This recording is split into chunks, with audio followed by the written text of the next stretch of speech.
ஓம் சாய்ராம், ஜெய் சாய்ராம். என் அன்பு குழந்தையே, வாழ்வில் நீ நிறையவே இழந்து விட்டாய்.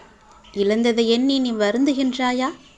இன்றைய என் வாக்கை கேள், இது உனக்கானது.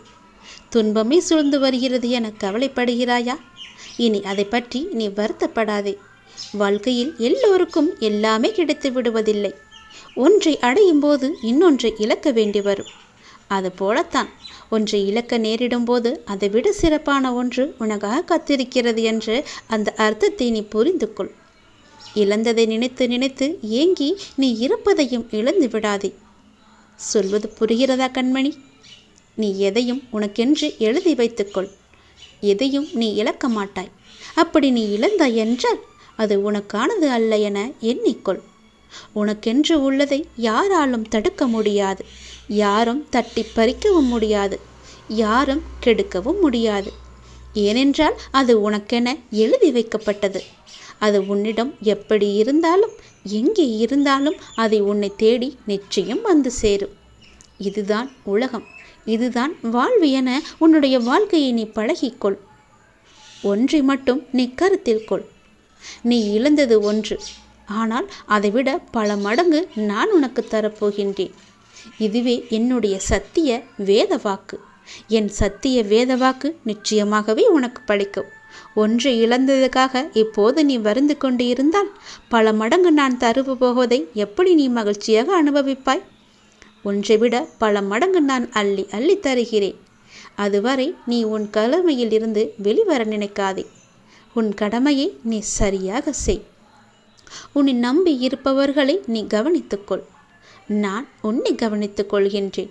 அது உன்னுடைய கடமை. நீ அவர்களுக்கு செய்ய வேண்டிய கடமை இன்னும் நிறையவே இருக்கின்றது. அதை நீ சரியாக செய்து கொண்டு வந்தால் நான் உனக்கு எல்லாவற்றையுமே நிறையவே செய்து தருகிறேன்.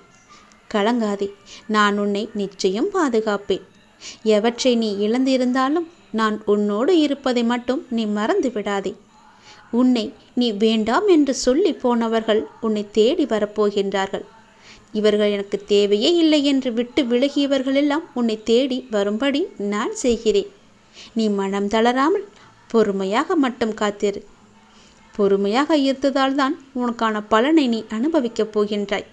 உன் பொறுமைக்கான நல்ல பலனை நான் உனக்கு அள்ளி அள்ளி தரப்போகின்றேன். அதற்கான காலமெல்லாம் கைகூடி வந்துவிட்டது. காலம் கைகூடி வரும் நாள் வெகு தொலைவில் இல்லை. உனக்கு தீயது எல்லாம் உன்னை விட்டு விலகிவிட்டது. உனக்கு தீயது தந்தது எல்லாம் உன்னை விட்டு தூர போய்விட்டது. இனி உன் வாழ்வில் மங்களகரமான செய்திகள் மட்டுமே உன் வாழ்வில் வந்து கொண்டிருக்கும். மங்களகரமான நிகழ்ச்சிகள் மட்டுமே உன் வாழ்வில் நடந்து கொண்டிருக்கும். இனி நடப்பது எல்லாமே ஒவ்வொன்றாக நல்லதாக மட்டுமே நடக்கப் போகின்றது. உன்னுடைய வேலை எதுவென்றால் பொறுமையாக இருப்பது மட்டுமே. உன் வேலையை நீ சரியாக செய். எல்லாமே உனக்கு நன்றாக முடியும்படி நான் அமைத்து தருகின்றேன். இழந்ததை மட்டும் நினைத்து கொண்டிருக்காதே. வரப்போவதை நினைத்து சந்தோஷமாக அதை அனுபவிக்க நீ தயாராக இருக்க வேண்டும். உன்னுடைய பொறுமைக்கான பலனை நீ அனுபவிக்க தயாராக இருக்கிறாயா? நான் தருகிறேன்.